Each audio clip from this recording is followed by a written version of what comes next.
We will start our next chapter, chapter number 11 है ना। Navbodh book में 2G से डिनोट है, लेकिन 11 नंबर है। जियोमेट्रिकल प्रोग्रेशन, जीपी, शॉर्ट में इसको जीपी बोल देते हैं। देखो तो ऐसा प्रोग्रेशन, जीपी किसको बोलते हैं कि ऐसा प्रोग्रेशन जिसके फर्स्ट टर्म को छोड़ दो अगर आप, तो इसके बाद की जितनी भी टर्म्स हैं सब अपनी प्रीवियस टर्म में किसी नंबर का मल्टीप्लाई करने से, तो सपोज आर का मल्टीप्लाई कर दिया प्रीवियस टर्म में, तो हमको नेक्स्ट टर्म मिल गई ए आर।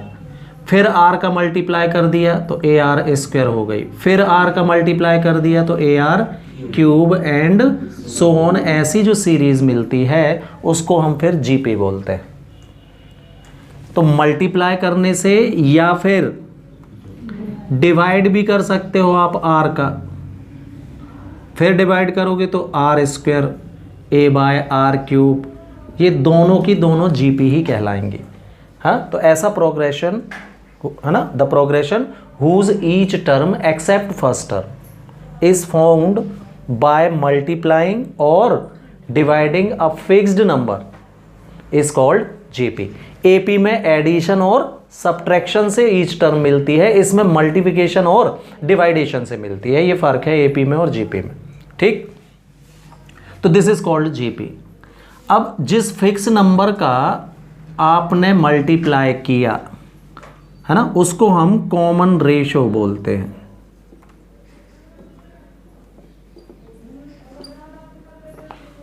तो आप सीरीज से भी देख सकते हो आर कैसे मिलेगा, T2 में T1 का डिवाइड कर दो अगर आप तो आर मिल जाएगा, या T3 में T2 का डिवाइड करोगे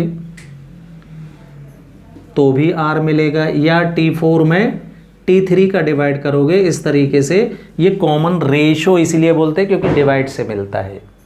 तो वहाँ था कॉमन डिफरेंस, क्यों, T2 माइनस T1 से मिलता था। ये common ratio T2 bye T1 से मिलेगा ये, ठीक है। तो इसको कॉमन रेशो बोल देते हैं। फिर जनरल टर्म, बिल्कुल एपी से कंपेयर करते हुए चलते हैं हम, है ना। तो वहाँ पर जो काम प्लस करता था एपी में वो जीपी में इनटू में हो जाता है, और एपी में जो माइनस था वो जीपी में क्या में हो जाता है, डिवाइड में। ऐसा रिलेशन हमको मिल रहा है, ठीक है। तो जनरल टर्म, इसी को हम बोल देते हैं nth टर्म। nth टर्म को जनरल टर्म बोल देते हैं। टर्म नंबर n का फॉर्मूला, तो यहां देखो भाई, टर्म नंबर 1 में r की पावर नथिंग मीन्स 0 है। टर्म नंबर 2 में पावर 1 यानी 1 कम। टर्म नंबर 3 में पावर 2 1 कम। 4 में 3 1 कम, है ना। 5 में 4 1 कम। तो n में r की पावर n माइनस 1 1 कम चलेगी, है ना। nth टर्म का formula ar to the power n minus 1 होता है, ठीक है। इसमें जैसे एपी में लास्ट टर्म का डिनोटेशन था आपके पास l, जीपी में लास्ट टर्म को l से नहीं शो करते। वैसे भी फॉर्मूला डिफरेंट तो था नहीं उधर, है ना। तो टर्म नंबर n ही जनरल टर्म होती है इसकी, क्लियर। इसके बाद हम देखते हैं क्या, sum of n terms of GP. GP के n टर्म्स का सम, तो इसको भी SN से ही शो करते हैं जैसे वहाँ शो करते थे। फॉर्मूला होता है a in bracket r to the power n minus 1 by r minus 1। Sum of n terms का फॉर्मूला इसमें ये होता है। ये कब यूज़ करना चाहिए, व्हेन r ग्रेटर हो 1 से, मतलब कॉमन रेशो अगर 1 से बड़ा है, 1 पॉइंट समथिंग या 2 3 4 कुछ भी, तो फिर सम ऑफ n टर्म्स में ये फॉर्मूला यूज होगा।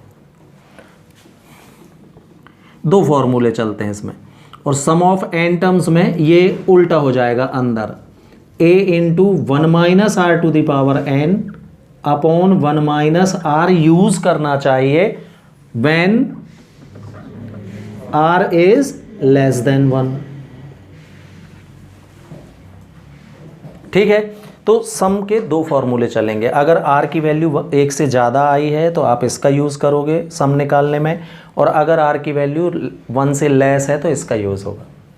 क्लियर? r इक्वल 1 नहीं हो सकता। अगर दिमाग में आ रहा हो किसी के कि 1 हो गया तो कौन सा यूज़ करेंगे, तो r 1 नहीं हो सकता, नहीं तो GP नहीं बनेगी ना। r 1 रखो तो ए ए ए ए ए ए ना बढ़ रही ना घट रही, काय की GP, वो तो AP तक ना होएगी, है ना। तो r 1 नहीं हो सकता कभी। क्लियर है? तो ये दो फॉर्मूले। अब देखो GP में सम ऑफ इनफाइनाइट टर्म्स भी होती हैं।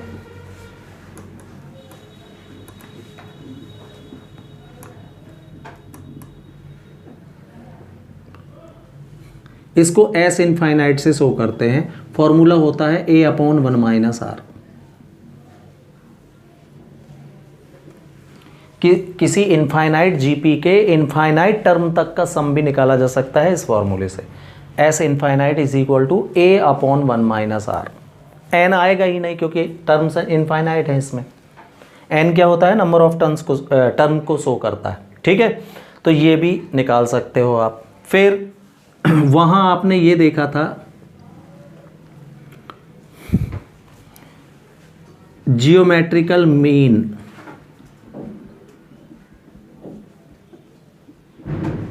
Of A and B। Arithmetic mean of A and B वहाँ निकाले थे। कैसे निकाले थे? A + B/2 दोनों को ऐड करके 2 का डिवाइड कर देते थे, है ना। Geometrical mean of A and B it is denoted by capital G। Arithmetic mean को कैपिटल A से शो कर देते, जियोमेट्रिकल मीन को कैपिटल G से शो करते हैं। ये होता है दोनों के प्रोडक्ट कर दीजिए और फिर उसका अंडर रूट निकाल दो तो जियोमेट्रिकल मीन निकल आता है। उसमें ऐड 2 का डिवाइड, इसमें मल्टीप्लाई 2 का अंडर रूट, मतलब 1/2 पावर में। रूट यानी पावर हाफ होती है ना। जियोमेट्रिकल मीन कहलाता है। क्लियर? अब देखना, if A, B, C are in GP, तो A, B, C अगर AP में थे तो आप लिख देते थे क्या? बीच वाले का डबल यानी 2B is equal to A + C होता था।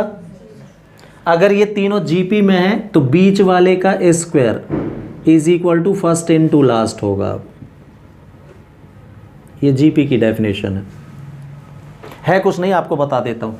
तीनों GP में है तो कॉमन रेशो से T2/T1 ये बराबर होगा T3/T2 के, होगा कि नहीं?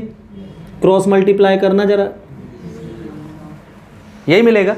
हाँ, तो बीच वाला जो है B जो है वो A और C का जियोमेट्रिकल मीन कहलाता है।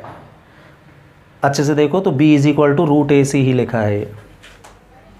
तो मिडिल टर्म जो होती है वो इसका और इसका क्या होती है? Geometrical mean. ठीक है, जैसे AP में 2 नंबर के बीच में आप infinite number of AMs fill कर सकते थे, वैसे ही GP में भी 2 नंबर के बीच में infinite number of geometrical mean fill हो सकते हैं।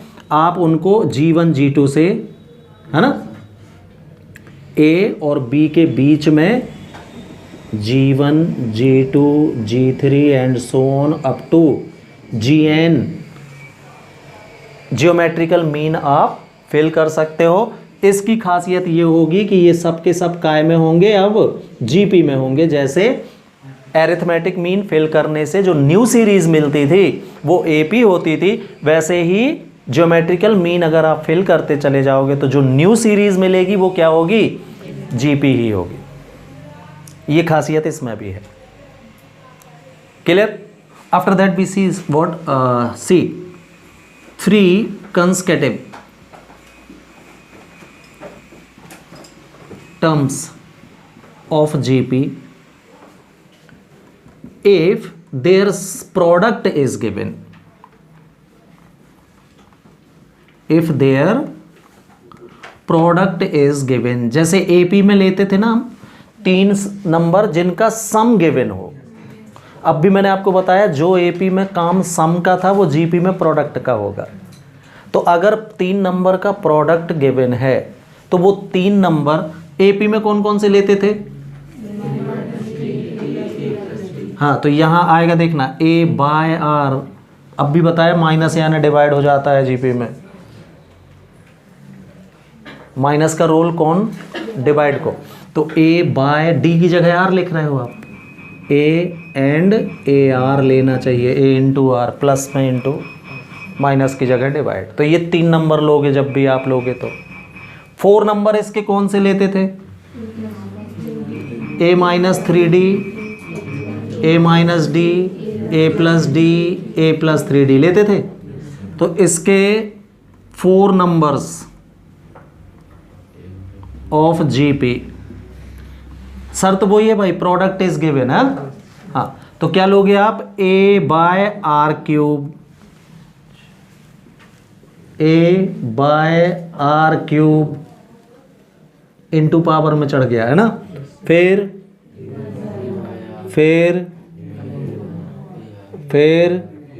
तो ये 4 नंबर लोगे। हाँ, 5 नंबर्स ऑफ जीपी कौन से लोगे? वहां होता था क्या? ए माइनस, तो ए बाय आर स्क्वायर, फिर ए माइनस डी, तो ए बाय आर, फिर ए, फिर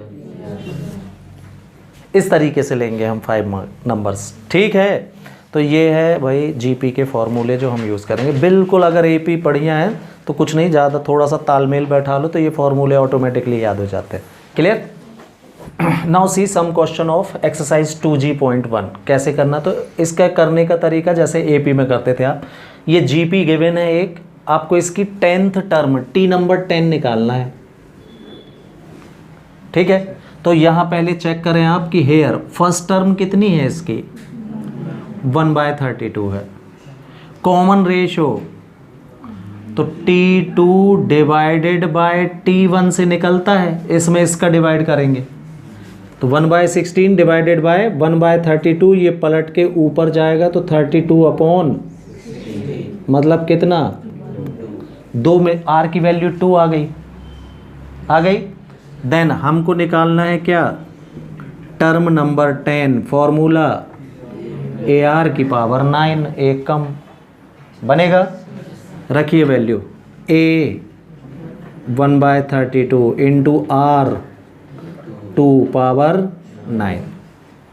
ठीक, अब देखो 2 की पावर 5, 2 की पावर 4, 9 को मैंने लिख लिया, और 32 यानी 2 की पावर 5 होता है।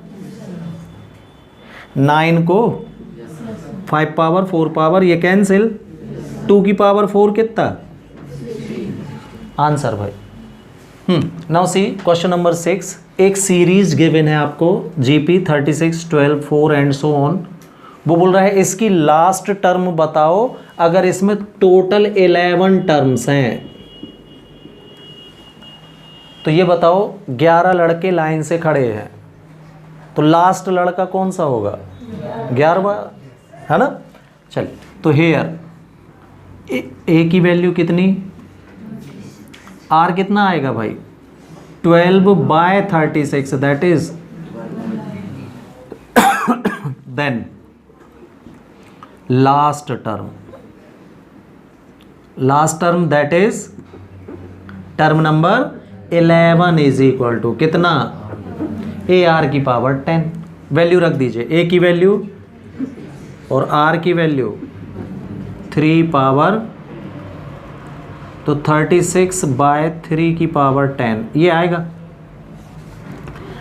तो 3 3 जा 9, इसको आप ऐसे कर लो, 36/9 इंटू 3 की पावर 8 लिख सकता हूँ मैं इसको, 3 का स्क्वायर, तो 8 और 2 10 हो गए, तो 9 1 जा 9, 4 जा, ये कैंसिल हो जाएगा। 4/3 की पावर 8 सॉल्व कर लो भाई।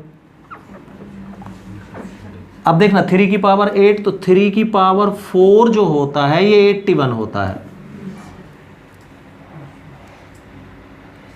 नहीं? हाँ, 8 चाहिए अपन को, तो एक और 81 चाहिए फिर, क्यों? 4 + 4 8 आएगा। 81 इंटू 81 कितना आएगा? 81 कैरी ऑन 8, 81 8 जा 648, 648 एंड 8 50 66, हाँ 56 656 ये आ गया 4/6561। After that see question number 12। एक जीपी गिवन है और वो बोल रहा है कि इसकी लास्ट से 4th नंबर की टर्म कितनी होगी बताइए। ठीक, तो सबसे पहले तो ये हम देखें कि हेयर फर्स्ट टर्म कितना है 1/2, कॉमन रेशियो कितना आएगा इसका 1/6 बाय 1/2 दैट इज 2/6, 2 पर जाएगा ना, 2/6 मतलब कितना 1/3 आर की वैल्यू आएगी। हमने मान लिया है कि जीपी में कितने टर्म है टोटल, n टर्म्स हैं, and term number n is given how much 1/4374। ये लास्ट टर्म, तो मैंने बोला था लास्ट, इसमें लास्ट टर्म l से सोना करके tn से ही कर देते हैं। ठीक है, तो tn लास्ट टर्म ये हो गई। सॉल्व करो, tn का formula ar⁻n-1 is equal to 1/4374। a की वैल्यू 1/2 इंटू आर की whole power is equal to 1/4374। 2 का साइड चेंज, तो 1/3 whole power n-1 is equal to मिलेगा आपको 2 पर जाएगा ना, तो 2 1 जा 2 2 जा 4, 2 1 जा 2, 2 6, 2 8 जा 16, 2 7 जा मिलेगा 2187 यहाँ मिल रहा है। ये देखो आप 2187 को हम 3 की पावर में क्या लिख सकते हैं, तो 1/3 टू द पावर n-1, ये सेम। फैक्टराइज करो इसको जरा, 81 इंटू 81 अभी कितना आया था, हाँ 6561 होता है। ये 3 की पावर 8 की वैल्यू थी 81 इंटू 81, ये कितना है, तो इसमें बताओ एक 3 का और 9 का और मल्टीप्लाई करना जरा, नहीं आएगा है ना।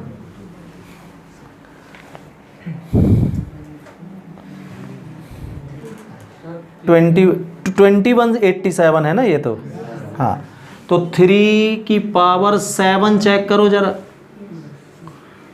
तो 3 की पावर 4 हो गया 81 और 3 की पावर 3 हो गया 27। 81 इंटू 27 में आ जाएगा, ये आ जाएगा। मतलब आप इसको 1/3 की पावर 7 लिख सकते हो भाई, कोई डाउट। दोनों बेस इक्वल हैं तो इनकी पावर भी कैसी होंगी, तो ऑन कंपेयरिंग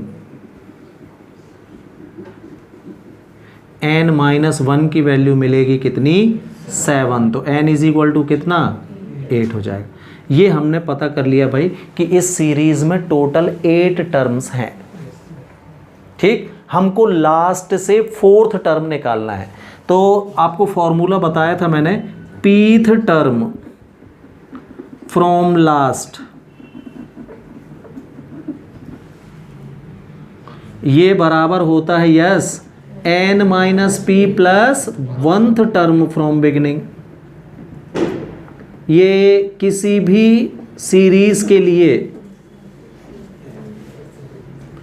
ट्रू होता है भाई, ये वाला फॉर्मूला, ऐसा मैंने आपको बताया, किसी भी सीरीज में लग जाएगा ये। तो आपको pth टर्म नहीं, कौन सी चाहिए 4th टर्म फ्रॉम लास्ट, रख दो इसमें वैल्यू तो पता चल जाएगा कि बिगिनिंग से कौन सी आएगी। n कितना 8 minus p plus 1th term, तो 8 minus 4 plus 1 5th term. 5th term निकाल दो भाई, 5th टर्म का फॉर्मूला AR की पावर 4, ए की वैल्यू 1/2 और आर की वैल्यू 1/3 की पावर 4। 3 की पावर 4 81, 81 इंटू 2 162, 1/162 आंसर हो जाएगा। आ गया।